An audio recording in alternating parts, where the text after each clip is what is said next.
O som chega antes do medo. Não é o choque do aço, nem o grito dos homens. É um rosnado grave que faz o chão vibrar segundos antes do impacto. Então a formação se rompe. Não por uma espada, não por um soldado, mas por uma besta de 70 quilos coberta de couro e esporões de metal. Por que Roma precisou de algo assim? Por que transformar um animal em uma arma de guerra? Que tipo de inimigo obriga a criar uma criatura projetada apenas para caçar homens? E o mais inquietante, quando essa arma deixou de ser útil, realmente desapareceu ou apenas mudou de forma? A arma não nasceu em Roma. Roma nunca cria do nada. Roma observa, identifica e transforma. A origem do molosso de guerra encontra-se longe do Fórum, nas montanhas do Épiro, na Grécia, lar do povo dos molossos. Lá, esses cães não eram instrumentos de conquista, mas guardiões. Protegiam rebanhos contra lobos, acompanhavam a caça ao javali e impunham respeito pelo seu tamanho e sua força. Eram grandes, resistentes, temidos pelos predadores, mas continuavam sendo animais com um propósito natural: defender. As lendas locais diziam que descendiam de Cérbero, o guardião do submundo. Para os gregos era um mito. Para os romanos, foi um sinal. Quando o cônsul Emílio Paulo conquistou a Macedônia no ano 168 a.C., não só regressou com espólio, escravos e prestígio. Trouxe consigo os melhores exemplares daqueles cães. Não foram entregues a fazendeiros nem a nobres. Foram enviados diretamente às mãos dos Canari, os criadores militares das legiões. Aqui ocorre o ponto de ruptura. O que para os molossos era um animal funcional, para Roma se tornou um projeto. Os romanos não viram um guardião, viram uma possibilidade tática. Não viram um cão, viram uma ferramenta capaz de semear terror antes mesmo do primeiro choque de escudos. E Roma entendia algo fundamental. Uma batalha não se ganha apenas com aço. Ganha-se quebrando a vontade do inimigo. O molosso original era forte, mas ainda conservava limites. Podia duvidar, podia retroceder, podia fugir se o perigo superasse o instinto de defesa. Isso, para Roma, era inaceitável. O exército mais disciplinado do mundo não podia permitir-se uma arma que vacilasse. Assim começou uma transformação lenta, calculada e brutal. Já não se tratava de criar, mas de fabricar. Os romanos não buscavam beleza nem lealdade. Buscavam dois conceitos simples e absolutos: ferocitas e magnitudo. Ferocidade e tamanho. Todo o resto era irrelevante. O molosso do Épiro foi o material base. O que Roma faria com ele marcaria a diferença entre um cão e uma arma viva. E esse processo, obscuro e metódico, mal acabava de começar. Aqui, a história cruza uma linha. Já não falamos de adaptação nem de aproveitamento, mas de um ato consciente de engenharia militar. Os cães trazidos do Épiro não foram integrados pouco a pouco. Foram isolados, estudados e submetidos a um processo que os romanos entendiam muito bem: a fabricação de armamento. Os Canari, os criadores das legiões, não eram cuidadores nem amantes de animais. Eram artesãos do terror. Para eles, cada filhote era matéria-prima. A pergunta que guiava todo o processo era simples e impiedosa: o que faz um inimigo parar de lutar antes mesmo de ser derrotado? Roma já conhecia a resposta: o medo. Mas não qualquer medo, e sim um medo que desorganiza, que quebra a disciplina, que transforma um guerreiro em presa. O molosso deveria se tornar a encarnação desse medo. A seleção foi imediata e brutal. De cada ninhada, só sobreviviam os exemplares maiores, os mais dominantes, os que atacavam primeiro. Qualquer sinal de hesitação era considerado um defeito. O medo não era corrigido, era eliminado. Os filhotes que retrocediam diante de um estímulo agressivo simplesmente desapareciam do processo. Roma não treinava a covardia, a extirpava. Os escolhidos eram cruzados com outros cães de presa, buscando uma única coisa: a mordida. Crânios mais largos, mandíbulas mais potentes, músculos capazes de triturar osso, não apenas de dilacerar carne. Queriam um animal que, uma vez agarrado, jamais soltasse. A força física se tornou prioridade absoluta. A inteligência só era útil se servisse à agressão. A alimentação fez parte do projeto. Carne crua, sangue, dietas pensadas para maximizar massa muscular e densidade corporal. O resultado foi um animal diferente de seus ancestrais gregos. Mais baixo, mais compacto, com um peito largo como um barril e um pescoço que parecia uma única peça de músculo. Um centro de gravidade baixo, difícil de derrubar mesmo para um homem armado. Mas a transformação não era apenas física. Roma precisava de algo mais perigoso: apagar o instinto de autopreservação. Um cão pastor protege. Um cão de guerra deveria aniquilar. Deveria ver um homem armado não como uma ameaça, mas como um objetivo. Como se consegue isso? A resposta não estava apenas no sangue, mas no próximo passo, o mais aterrorizante de todos: o treinamento. Criar o monstro não era suficiente. Uma vez moldado o corpo, Roma deveria reescrever a mente. O adestramento começava quase desde o nascimento e não deixava espaço para o erro. Esses filhotes não conheciam o jogo nem a carícia. Seu mundo era uma simulação constante do campo de batalha. Ruído, gritos, metal chocando, caos. Para eles, a desordem não significava perigo, significava ação. Desde pequenos eram expostos ao som das buzinas, ao choque do aço, aos alaridos humanos. O objetivo era simples: associar esse caos com a caça. Eram ensinados a ignorar o metal, a madeira e o couro, a buscar a carne. Não o braço protegido pelo escudo, não a perna coberta por grevas. Aprendiam a deslizar sob o escutum, a atacar o ventre, a virilha, a garganta, lugares onde o homem é vulnerável. O treinamento utilizava bonecos de palha encharcados em sangue animal. O cão só era recompensado quando destroçava o objetivo com fúria total. A agressão não era corrigida, era celebrada. Mas a técnica mais brutal era o sebo vivo.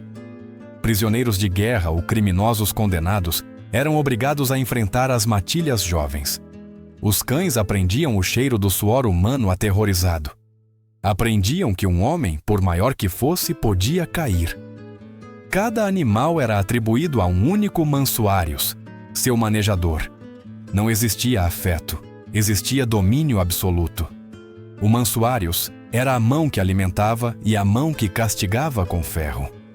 O cão não lutava por amor, lutava porque o combate era a única libertação que conhecia. Antes da batalha, as matilhas eram mantidas com fome controlada, não até a fraqueza, mas até o limite do desespero. O cheiro do sangue no campo prometia alimento. Assim se criou um soldado canino perfeito. Disciplina absoluta antes do sinal, violência imparável depois.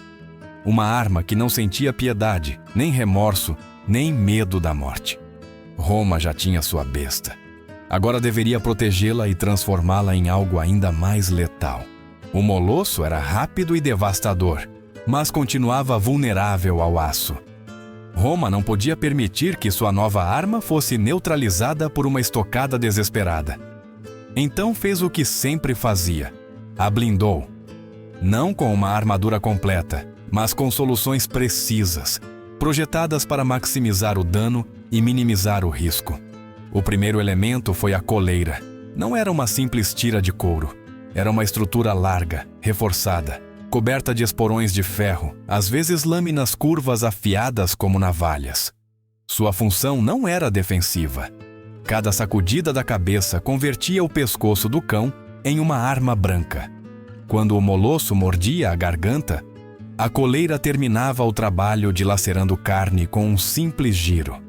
Depois vinha o peitoral, uma lorica canina feita de couro cozido, endurecido em óleo até adquirir uma rigidez quase metálica. Cobria o peito e os flancos desviando punhaladas e flechas perdidas no caos do combate. Em algumas campanhas, pequenas placas de metal eram costuradas sobre o couro, criando uma armadura de escamas que brilhava junto ao aço das legiões.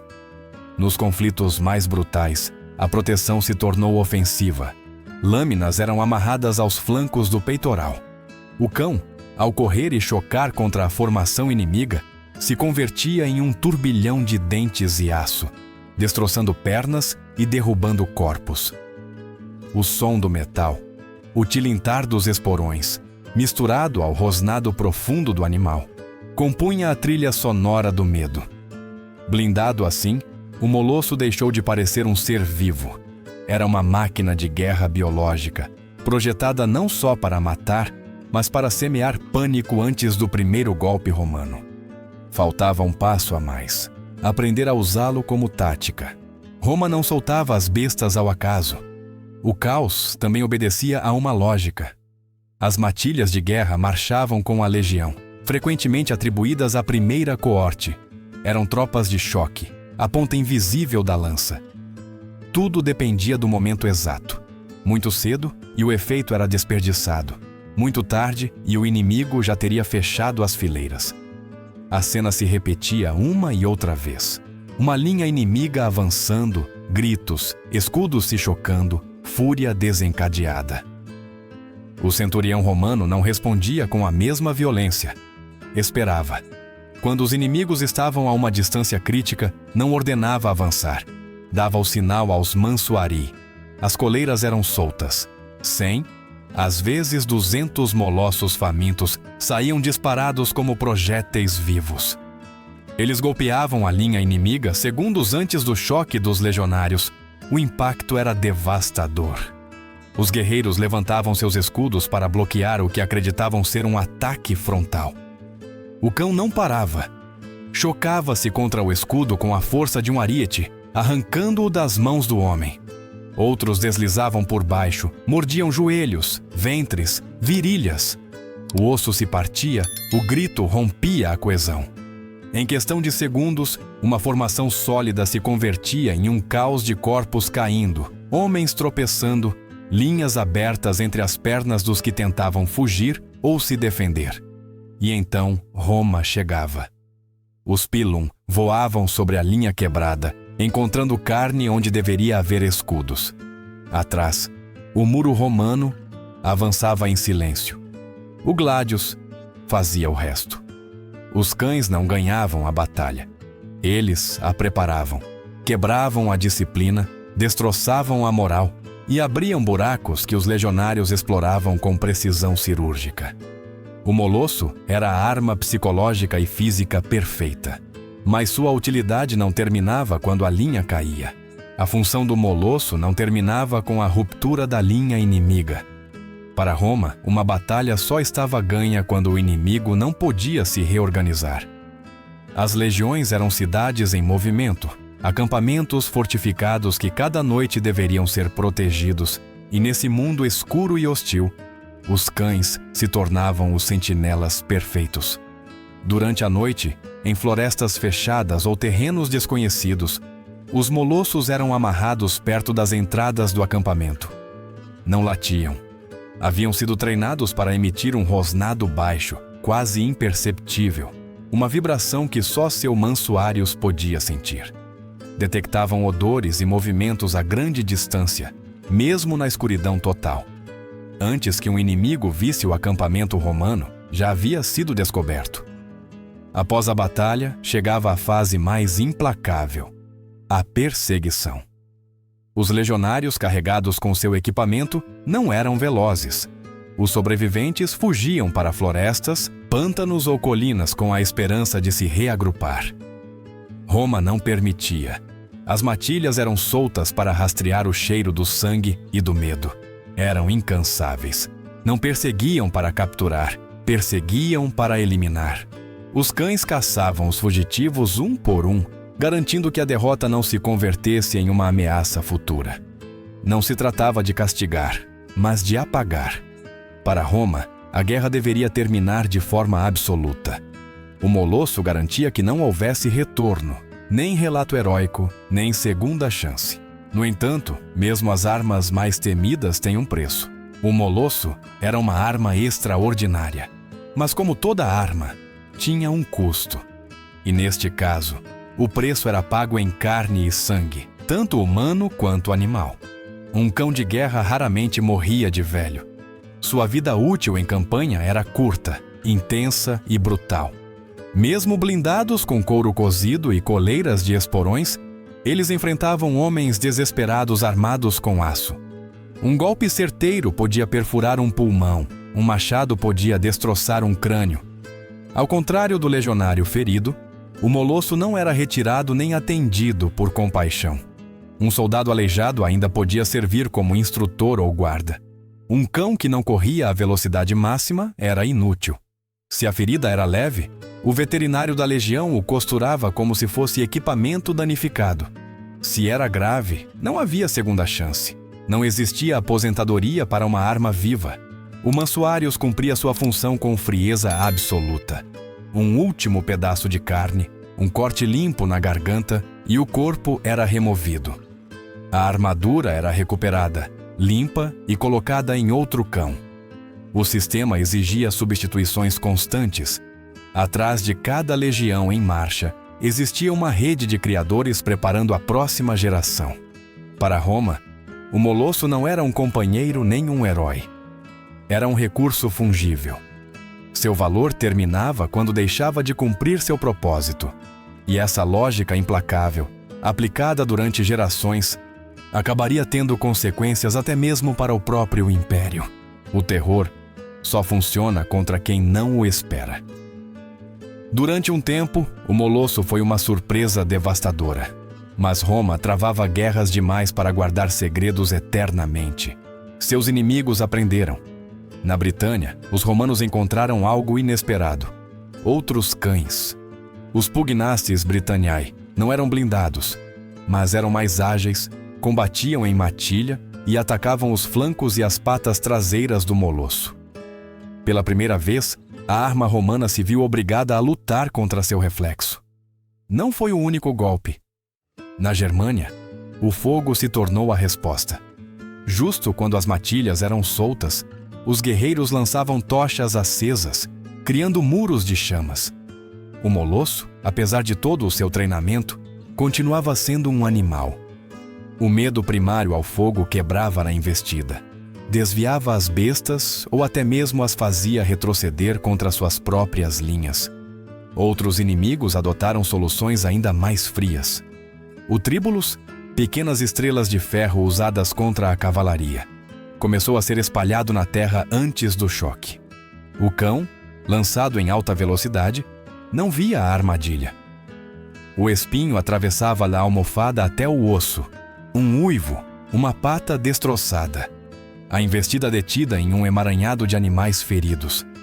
A arma de choque se convertia em um estorvo. O molosso não havia sido derrotado em uma única batalha. Havia sido compreendido. E quando o terror deixa de ser inesperado, perde seu poder. O maior inimigo do molosso não foi o fogo germânico, nem os cães britânicos. Foi a própria Roma.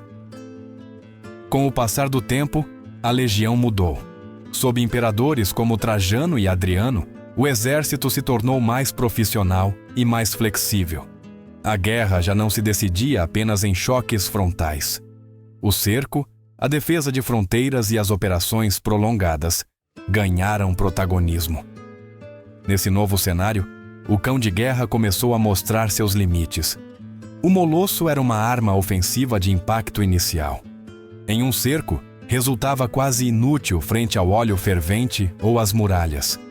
Em patrulhas fronteiriças, era um estorvo barulhento.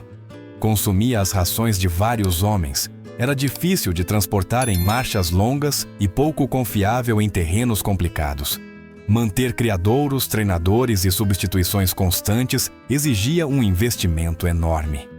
O cálculo romano era simples. Com os mesmos recursos, um centurião preferia arqueiros auxiliares, ou artilharia leve, antes de uma matilha que podia entrar em pânico diante do fogo. A máquina de guerra romana se tornou mais mecânica e menos biológica. O molosso não foi derrotado, tornou-se irrelevante.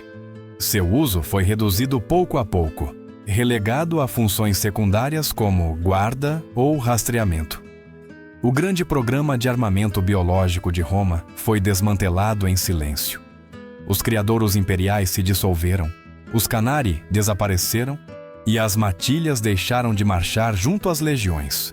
Mas o sangue que Roma havia forjado não se extinguiu. Apenas ficou à espera de um novo propósito. O molosso romano desapareceu dos campos de batalha, mas não da história. Roma nunca apaga totalmente aquilo que criou. Quando o programa militar se dissolveu, muitos desses cães não foram eliminados. Foram entregues a proprietários de terras, a guardas fronteiriços, a caçadores. Sua função mudou, mas sua genética permaneceu intacta. Força extrema, mordida poderosa, tolerância à dor e uma agressividade controlada continuavam ali. Durante a Idade Média, esses traços reapareceram em cães utilizados para proteger castelos, custodiar rotas comerciais e acompanhar exércitos feudais. Já não usavam armaduras romanas, mas sua presença continuava a impor medo. Na Itália, essa herança se consolidou em raças como o cane corso, criado não para a guerra aberta, mas para defender propriedades e subjugar intrusos. Em outras regiões, o sangue molosso deu origem a cães de presa destinados à caça maior e ao combate contra animais selvagens. Séculos depois, a história cruzou o oceano. Os conquistadores espanhóis levaram consigo cães treinados para a guerra psicológica. Na América, aqueles animais foram usados para perseguir, capturar e aterrorizar populações indígenas. Não eram legionários romanos, mas o princípio era o mesmo: quebrar a vontade antes do combate. A sombra do molosso voltava a se projetar sobre um novo mundo. Hoje, muitos cães modernos ainda conservam esse legado, não como armas, mas como potencial latente. A genética criada para a guerra continua viva, lembrando-nos que certas decisões não se dissolvem com o passar do tempo, elas se transformam. O molosso romano já não corre junto às legiões, mas sua história não terminou com a queda do império. A verdadeira herança daquela arma não foi uma raça concreta, nem uma tática militar, mas uma ideia. Roma demonstrou que a guerra nem sempre precisa de mais aço, mas de uma compreensão profunda do medo humano. O molosso foi projetado para atacar aquele ponto exato, onde a disciplina se quebra e a razão se apaga. Esse conceito sobreviveu a Roma.